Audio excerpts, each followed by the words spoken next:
Break के बाद आपका एक बार फिर स्वागत है। हम चर्चा कर रहे थे ब्रेक से पहले प्लेसमेंट को लेकर और अनएम्प्लॉयमेंट को लेकर, लेकिन क्या ज़रूरी है कि इंजीनियरिंग की डिग्री लेकर या कोई भी डिग्री लेकर सिर्फ नौकरी की जाए? क्या वो अपना सेल्फ एम्प्लॉयमेंट कर सकता है? क्या कोई वो जॉब कर सकता है? क्या सरकार की मदद मिल रही है? सरकार किस तरह का काम कर रही है? इस सब पर चर्चा करेंगे इस सेगमेंट में। अलका, क्या लोगों की, बच्चों की क्या राय है? मेरा सवाल है आपसे कि अनएम्प्लॉयमेंट बढ़ रही है, मार्केट में जितनी मिल रही है जॉब्स, क्या वो सफिशिएंट है सभी बच्चों को रोजगार देने के लिए? आप बताना चाहेंगी? सफिशिएंट तो क्या, इंडिया में देख लीजिए इतने सारे इंजीनियर्स हर साल पास आउट होते हैं। ज़रूरी नहीं कि सबको जॉब मिले, लेकिन बच्चों को अपने अंदर ऐसा टैलेंट लाना चाहिए कि वो मार्केट में स्टेबल हो सके। टैलेंट फर्स्ट ऑफ ऑल तो कंपनी को जो चाहिए सबसे पहले स्टूडेंट वो अपने अंदर डेवलप करे। साथ ही साथ मैं ये भी बोलना चाहूँगी कि जहाँ हम पढ़ रहे हैं मैनेजमेंट को ये भी ध्यान में रखना चाहिए कि बच्चों को हमें एक ऐसा प्लेटफॉर्म देना चाहिए ताकि हम उस पर खरे उतरे। आपको क्या लगता है कि 8 घंटा पढ़ाई करने के बाद 9 घंटे की कॉलेज की क्लासेस होती है, हमेशा एग्जाम होते रहता है, वो सफिशिएंट नहीं है? उसके अलावा भी कुछ सीखने की ज़रूरत है। ऑब्वियस ही बात है, ये सब चीज़ें काम में नहीं आएंगी। काम में हमारा एक्सपीरियंस आएगा जो भी हम खुद से सीखते हैं। तो जो 9 घंटे किस चीज़ की पढ़ाई होती है? 9 घंटे की क्या? Just a degree for eligible that we are eligible for such a company job. मतलब जो पढ़ाई हो रही है वो हमारे जॉब के काम में नहीं है?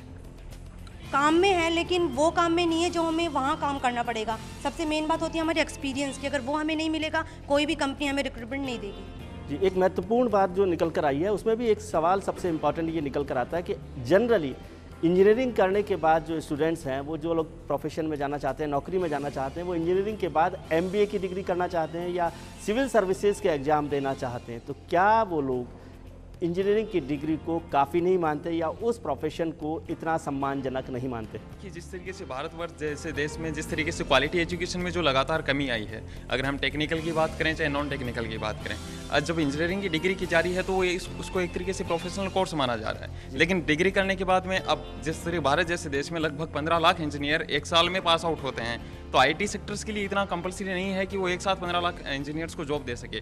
अगर आईटी सेक्टर के अलावा निकाल दिया जाए तो कोई ऐसा ऑप्शन नहीं है कि जहाँ पर जो इंजीनियर हैं वो लगातार कहीं जाकर जॉब कर सकें। इसके अलावा फाइनली बचती है वो गवर्नमेंट जॉब्स बचती हैं। गवर्नमेंट जॉब्स का सीन ये है कि अगर चाहे आपने बीटेक किया है, चाहे आपने एमटेक किया है, चाहे बीएससी है, चाहे बीकॉम है, सबके लिए प्लेटफॉर्म सेम है, सबके लिए जो जॉब है वो सेम है। तो फिर अगर तकनीकी एजुकेशन की अगर बात देखें तो वो सारा पीछे रह जाता है। जैसे कि लोकसभा चुनाव आ रहे हैं, हम हर मुद्दे पे बात करते हैं, हम सांप्रदायिकता की बात करते हैं, आतंकवाद की बात करते हैं, हम करप्शन की बात करते हैं, लेकिन कहीं पर भी हम ऐसे जैसे टेक्निकल एजुकेशन है इसको अगर किसी तरीके से बढ़ावा दिया जाए, हम उस मुद्दे की बात नहीं कर रहे हैं। जिस तरीके तो ये जो सारी चीज़ें हैं ये कहीं ना कहीं उस मामले में आ जाती हैं। मैडम से पूछना चाहेंगे, जो उन्होंने बात कही कि क्या पॉलिटिकल पार्टीज जो हैं, हमारी पॉलिटिकल लीडर्स जो हैं, वो हमारे यूथ के जो मुद्दे हैं, जो परेशानियाँ हैं, जो इश्यूज हैं, उनका ध्यान नहीं दे रही, उन पर फोकस नहीं कर रही? सब पॉलिटिक्स में मेनली देखा जाए तो जितने भी पॉलिटिशियंस हैं, अभी आप देखेंगे तो पॉलिटिशियंस, आपने एक भी पॉलिटिशियन ऐसा नहीं देखा होगा जो इंजीनियर है। जो भी पॉलिटिशियन है या तो वो बिल्कुल ही हम कह सकते हैं कि अनपढ़ हैं, या फिर वो हैं जो भी हैं तो ठीक है। तो ये है कि स्टूडेंट्स वगैरह आजकल जितने भी पास आउट होते हैं, मोस्टली स्टूडेंट्स ये सोचते हैं कि ठीक है हमने एक प्रोफेशनल डिग्री ली, वो प्रोफेशनल डिग्री ली कि अगर उन्हें गवर्नमेंट जॉब नहीं मिलती है तो वो बाद में कमाएगी। जब तक उनके पास वो डिग्री है वो ट्राई करते कि वो गवर्नमेंट सर्विस में जाएं। गवर्नमेंट सर्विस में एक उनका, आपको नहीं लगता कि दूसरे का हक मारते हैं आप इस तरह से करके? पहले आपने एक इंजीनियरिंग की सीट को ले लिया, फिर दूसरी एमबीए की सीट को ले लिया, फिर सिविल सर्विसेज की नहीं सर, ऐसा नहीं है। अगर इस तरह से बात करें कि इंजीनियर दूसरे इंजीनियर का हक ले लिया, तो आज अगर देखा जाए तो पूरे इंडिया में इतने कॉलेजेस हैं इंजीनियरिंग कॉलेज कि कुछ सीट्स ब्लैंक भी रहती हैं कि उन पे कई एडमिशन्स ही नहीं होते। तो ऐसा तो नहीं है हमने हक मार लिया, हम सिर्फ डिग्री ले रहे हैं, हम नॉलेज ले रहे हैं। उसके बाद कुछ स्टूडेंट्स हैं जो एमटेक करते हैं, एमबीए करते हैं, वो फर्दर स्टडी में जाते हैं। आपने मोस्टली एमबीए जो स्टूडेंट्स करते हैं वो इंजीनियर स्टूडेंट्स करते हैं क्योंकि वो टेक्निकली बहुत स्ट्रॉन्ग होते हैं। तो एमबीए में वो जाते हैं तो वो टेक्निकली भी स्ट्रॉन्ग है और वैसे भी फिर वो फाइनेंशियली भी स्ट्रॉन्ग। बहुत बढ़िया जवाब है। हिंदुस्तान का यूथ है 35 साल से कम उम्र का है और करीब 10 करोड़ वोटर हैं जो नए इस बार लोकसभा चुनाव में हिस्सा ले रहे हैं। तो क्या आपको नहीं लगता कोई जवाब देगा इस बात का कि इसकी जिम्मेदारी नए वोटर पर है? यदि वो ठीक से नेताओं का चुनाव करें तो हमें ऐसे नेता मिलेंगे जो यूथ का, नौजवान का ध्यान रखे।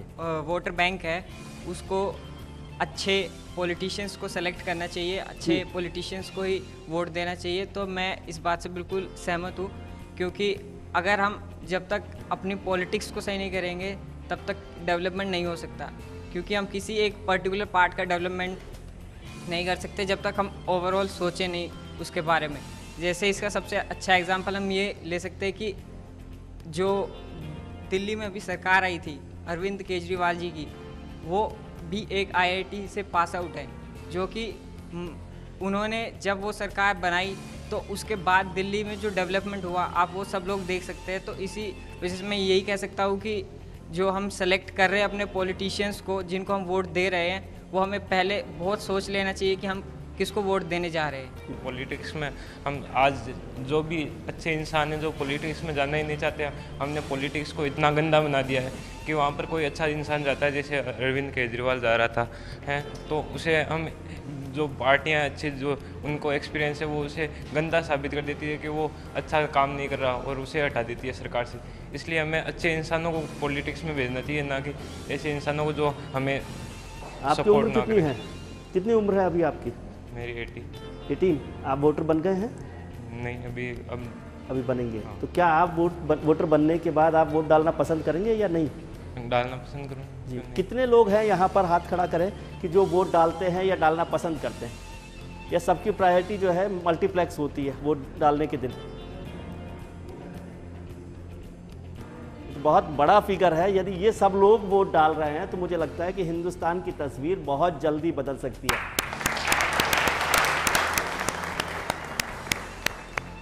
डॉक्टर साहब, आपसे जानना चाहता हूं कि बच्चों में हम लोग जो पेरेंट्स की खासतौर से परेशानी होती है, वो कहते हैं कि भारद्वाज साहब के पास आकर सबसे पहले बोलेंगे कि ये सब फालतू बातें मत सिखाइए बच्चों को, आप मेरी इंजीनियरिंग करवा दीजिए।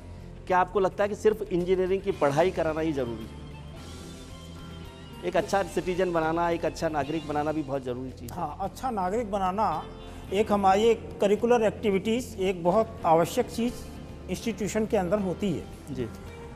जिस कॉलेज में अगर ये एक्टिविटीज़ नहीं है तो कॉलेज फुल स्ट्रेंथ में कॉलेज नहीं माना जा सकता। हम अपने कॉलेज BMIT में इस पर विशेष ध्यान देते हैं। सरकार उसकी बनती है, आज जो देखने में आया है जी, कि जिसको इंडस्ट्री जिसको चाहती है उसकी सरकार बनती है जी। लेकिन आज यूथ के ऊपर बहुत बड़ी रिस्पॉन्सिबिलिटी है देश के लिए। ये आज़ादी हमने वैसे नहीं प्राप्त की है, इसके लिए हमने बलिदान किए हैं, तब जाके ये हमें आज़ादी मिली है।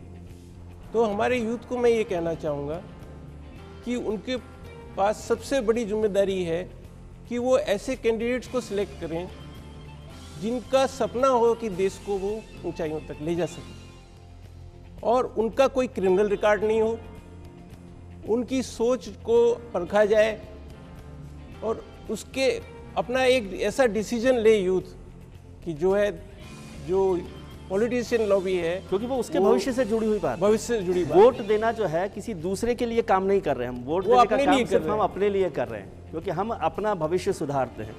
आशीष जी से पूछना चाहता हूँ आखिरी सवाल इस ब्रेक के लिए पर जाने से पहले कि क्या आपको लगता है कि ट्रेनिंग एंड प्लेसमेंट में एक हिस्सा ये भी होना चाहिए कि हम अपने स्टूडेंट्स को उनकी जो जिम्मेदारियाँ हैं वो भी सिखाएं? जी, मैं बात से पूरी तरह से सहमत हूँ। स्टूडेंट को सभी डायरेक्शन में अपने आप को मोटिवेट करना चाहिए, एक्सेल करना चाहिए, हर डायरेक्शन में बेस्ट करना चाहिए, नॉट ओनली एकेडमिक। जैसा कि मैंने पहले भी आपको बताया था, हमारे BMIT में एकेडमिक के साथ साथ उन्हें bookish knowledge, practical knowledge and extra जो इंडस्ट्री में रिक्वायरमेंट है, जैसा कि अभी प्रिंसिपल सर ने बताया कि एंड्रॉयड हमारे RTO के करिकुलम में नहीं है, बट उसके लिए हम एक्स्ट्रा क्लासेज करा के या extra particular student pay attention देके वो कमियां उनकी पूरी करने की पूरी कोशिश करते हैं। चलिए, बहुत बहुत शुक्रिया आपका। अब ब्रेक के बाद तुरंत लौटेंगे और बात करेंगे कि स्टूडेंट्स की क्या जिम्मेदारियां हैं, क्या चॉइसेज हैं और उन्हें क्या करना चाहिए। हम तुरंत लौटते हैं, आप हमारे साथ बने रहिए।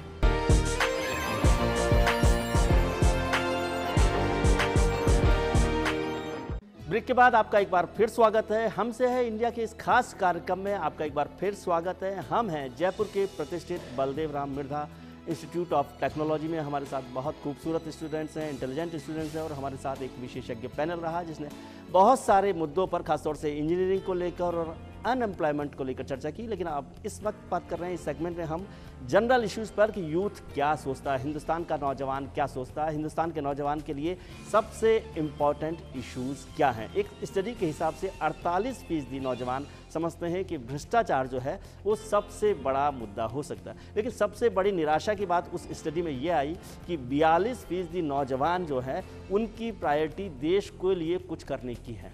वो देश से, वो इंस्टीट्यूट से, वो सरकार से, वो स्टेट से कुछ ना कुछ चाहते हैं अपने लिए, लेकिन जब बात उनकी बारी हो, उनको देने की बारी हो, तो उसमें लोग पीछे हटते हैं। आज का नौजवान पीछे हट रहा है। लेकिन क्या महत्वपूर्ण मुद्दे हैं, इस पर चर्चा हम जारी रखते हैं। अलका, सवाल ये है कि हम अगर कॉलेज में फीस देते हैं तो क्या जॉब लेना हमारा हक है? फर्स्ट ऑफ ऑल मतलब बैकग्राउंड काफ़ी मैटर करता है इसमें। ये चीज़ है कि हाई क्लास फैमिली होगी उसकी तो नॉर्मल से फीस दे देंगे, प्राइवेट कॉलेज होगी और फीस काफ़ी हाई है तो वो दे देंगे, उनको उनमें इतना मतलब इफेक्ट नहीं करता है। मेन इफेक्ट करता है मिडिल क्लास फैमिली पे, वो 4-5 लाख डालते हैं और बंदा 4 साल पढ़ता है, उसके बाद में भी वो तो ये मतलब एक्सेप्टेशन रखते ही है कि हाँ 4 साल बाद में बंदा निकलने के बाद में हमारी कुछ हेल्प करेगा और भी मैनी मोर थिंग्स। और मतलब मेन चीज़ यही है। और मतलब कॉलेजों पे मैं तो यही कहना चाहूँगा, वो इतनी फीस लेगी, जॉब फिक्स नहीं है कि उसको मिले या ना मिले, पर हमें इस टाइप से इतना एबल या प्रिपेयर ज़रूर कर दे कि हम कम से कम अच्छे से कुछ कर सकें।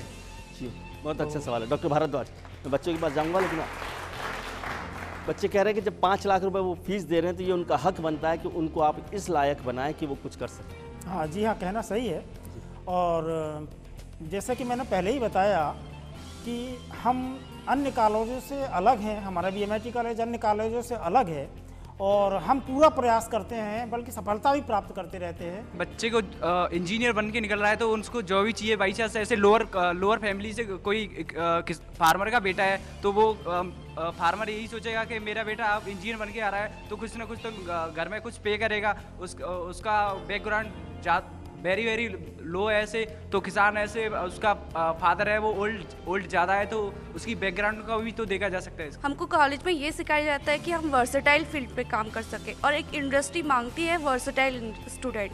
जी, अभी एक स्टडी का जिक्र हमने किया जिसमें कहा गया कि 48% लोग करप्शन को इशू मानते हैं। क्या आपको लगता है कि करप्शन हिंदुस्तान का सबसे बड़ा इशू है? सर करप्शन इशू है, लेकिन सब कुछ करप्शन पे ही बेसिस। हम करप्शन को लेके ये नहीं कि घर पे बैठ जाए, बाहर करप्शन है तो हम घर पे बैठ जाए, और करप्शन हमसे खुद से आता है। हमको कुछ काम करा, सबसे बड़ी चीज़ कॉलेज में एडमिशन लेते टाइम हम डोनेशन देते हैं। स्टडी का जिक्र कर रहे थे जिसमें कहा गया कि हिंदुस्तान का जो नौजवान है वो मुल्क को कुछ नहीं देना चाहता। अभी भी जो सवाल आया, यदि आप कॉलेज में आते हैं तो आपको नौकरी चाहिए, कहीं पर और जाते हैं तो कुछ और चाहिए, हमें हमेशा कुछ चाहिए। क्या हिंदुस्तान के नौजवान की ये जिम्मेदारी नहीं है कि वो देश के लिए या सोसाइटी के लिए प्रायोरिटी बनाए?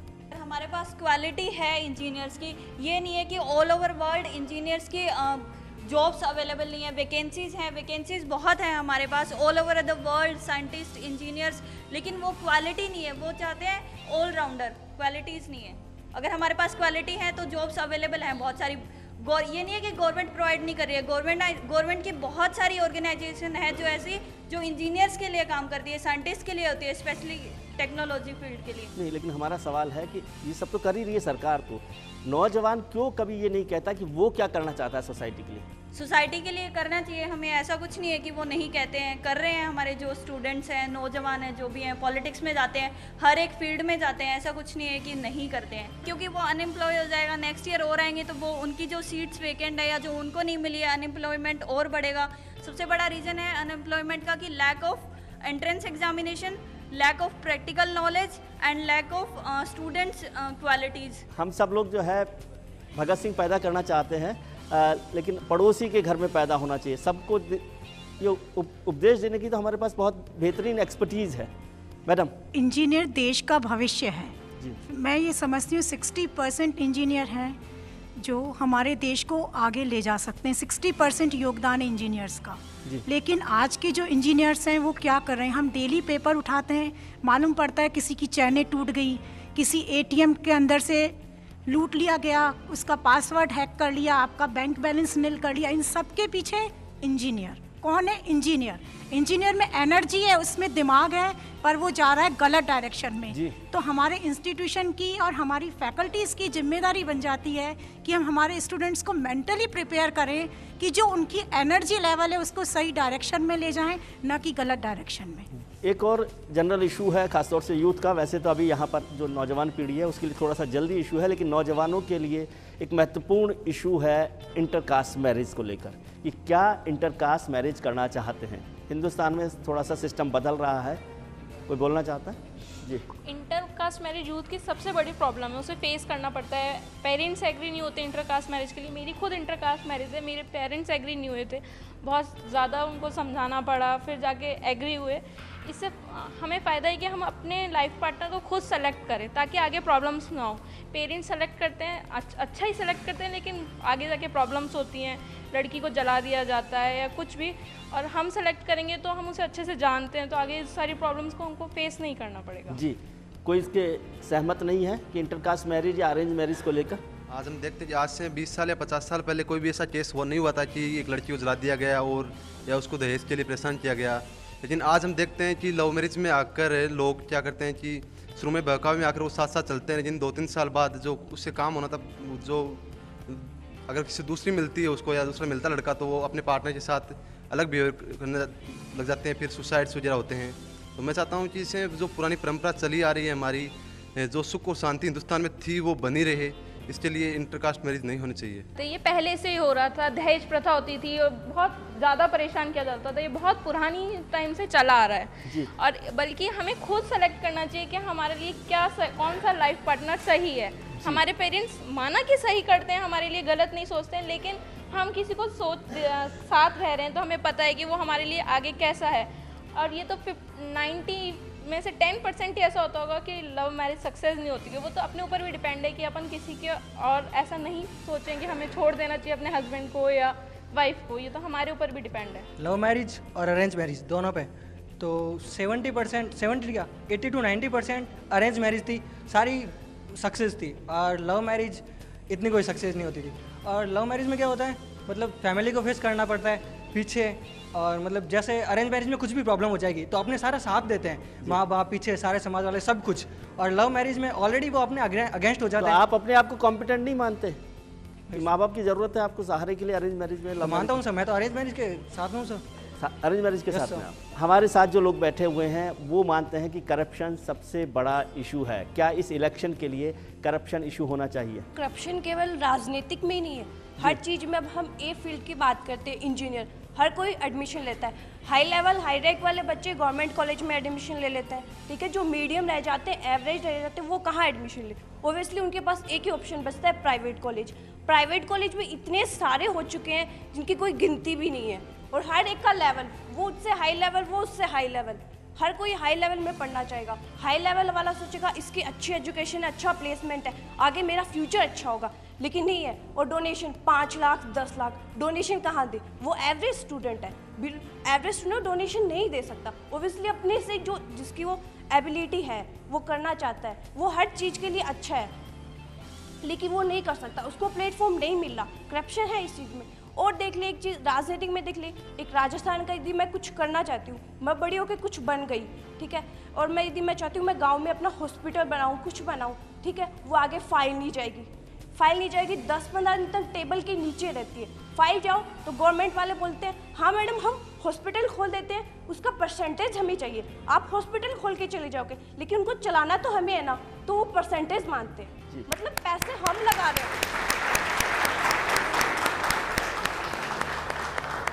और एक दूसरे गुजरात में देख लीजिए आप, कितना आज नरेंद्र मोदी, हर युवा आज नरेंद्र मोदी को सपोर्ट कर रहा है। क्यों नरेंद्र मोदी को सपोर्ट कर रहा आज युवा? क्यों कर रहा है? क्योंकि गुजरात में उन्हें टेक्निकल हर चीज़ में उन्होंने प्रूव किया। लेकिन करप्शन एक मुद्दा है सर, आज के टाइम पे करप्शन मुद्दा है, लेकिन जिसको जिस लेवल पे लेके जाया जा रहा है, ठीक है, वो सबसे बड़ी भारी बात है। अगर हम करप्शन की बात करें, हम राजनेताओं को जल्दी दोष देते हैं कि राजनेता इसके लिए जिम्मेदार हैं या उनको किसी हद तक इसको कंट्रोल करना चाहिए। एक्चुअली अगर देखा जाए तो ये जो शुरुआत होती है वो अपन से शुरुआत होती है। अगर मैं रोडवेज बस में जाऊँगा, अगर मैं टिकट लूँगा मुझे 7 रुपये पे करने पड़ेंगे, अगर मैं टिकट नहीं लूँगा मेरा 5 रुपये में काम निकल जाएगा। तो वो मेरे लिए ईजी है, मैं 5 रुपये पे कर दिया, उसने मेरे को टिकट नहीं दी, ठीक है, ओके है। मेरे को लाइसेंस बनाने जाना है तो हम खुद है ना। हाँ बिल्कुल, अगर मेरे को लाइसेंस बनाने जाना है, अगर मैं प्रोसीजर के थ्रू जाऊँगा मेरे को 3 दिन जाना पड़ेगा, मेरे को सारी प्रोसेस से पार होना पड़ेगा। लेकिन अगर मैं दलाल को 1000 रुपये दूंगा, वो मेरे को 3 घंटे में लाइसेंस बना के दे देगा। तो जरूरी ये है कि जब तक हम खुद को इम्प्रूव नहीं करेंगे इस चीज़ के बारे में, तब तक हम करप्शन के बारे में अगर सिर्फ बातें कर सकते हैं या इसको हटाने की अगर अपन कहते हैं कि पॉलिटिक्स को हटा सकती हैं ये सारी चीज़ें, तो वो सब कुछ बेकार है इस मामले में। बहुत बढ़िया बात है। से करप्शन बहुत बड़ा मुद्दा है इलेक्शन के लिए, बट सर करप्शन को हम क्रिएट करते हैं और हमारे अकॉर्डिंग उसको हम मतलब टॉलरेट भी करते हैं। अगर कोई काम हमारे लिए अच्छा है तो उसमें करप्शन अच्छा है हमारे लिए। एक डॉक्टर बनता है, मे बी MBBS करने में कॉस्ट होती होगी 1 करोड़ रुपए के आसपास, तो डॉक्टर इतना तो चाहता है कि वो 1 करोड़ रुपए उसको वापस मिले। अगर आप कहीं 1 करोड़ रुपए इन्वेस्टमेंट कर रहे हो तो आप चाहोगे कि वो पैसा आपको वापस मिले। तो डॉक्टर करप्शन करता है तो हम कहते हैं वो करप्शन कर रहा है। आज हम LPGs की बात करते हैं, गवर्नमेंट के अकॉर्डिंग हमको 9 LPGs प्रोवाइडेड है, और अगर हमको उससे ज़्यादा चाहिए तो हम क्या करते हैं, करप्शन यूज़ लेते हैं, ब्लैक में करते हैं। तो हम कुछ भी पे करने के लिए उसके लिए इजीली अवेलेबल है कि हम कुछ भी पे करने के लिए तैयार हैं, अपनी सहूलियत के लिए कुछ भी करने के लिए तैयार। Yes sir. चुनाव इस समय आ रहे हैं, लोकसभा के चुनाव आने वाले हैं। एक सवाल सबसे पूछना चाहते हैं, आप हाथ खड़ा करके बताएं कि क्या आपको लगता है कि हमारे नेता जो हैं खास तौर से यूथ को, यंग जनरेशन पर ध्यान रखकर एजेंडा बना रहे हैं? क्या आप लोगों को लगता है? हाथ खड़ा करके बताएंगे सब लोग। क्या लोगों को लगता है कि पॉलिटिकल पार्टीज के एजेंडा में नौजवान पीढ़ी है, उनकी समस्याएं हैं? ज़्यादातर लोगों को नहीं लगता कि नौजवान पीढ़ी को नहीं लगता है कि यूथ जो है उसका यूथ जो है एजेंडा पर है पॉलिटिकल पार्टीज़ के। तो इसका दूसरा जवाब जो है, दूसरा जो सॉल्यूशन है वो ये है कि क्या हम हिंदुस्तान बदलना चाहते हैं? क्या हम लोग हिंदुस्तान बदलना चाहते हैं? यस। तो हिंदुस्तान बदलने का सबसे बड़ा तरीका है कि आप चुनावों में वोट में हिस्सा लें। क्या सब लोग वोट देना चाहते हैं? Yes sir. तो सब लोग जब हिंदुस्तान को बदलना चाहते हैं, वोट देना चाहते हैं, यही इस कार्यक्रम का पर्पस था। इसी के लिए हमने ये खास कार्यक्रम तैयार किया यूथ के लिए, जिसका नाम है हमसे है इंडिया। एक बार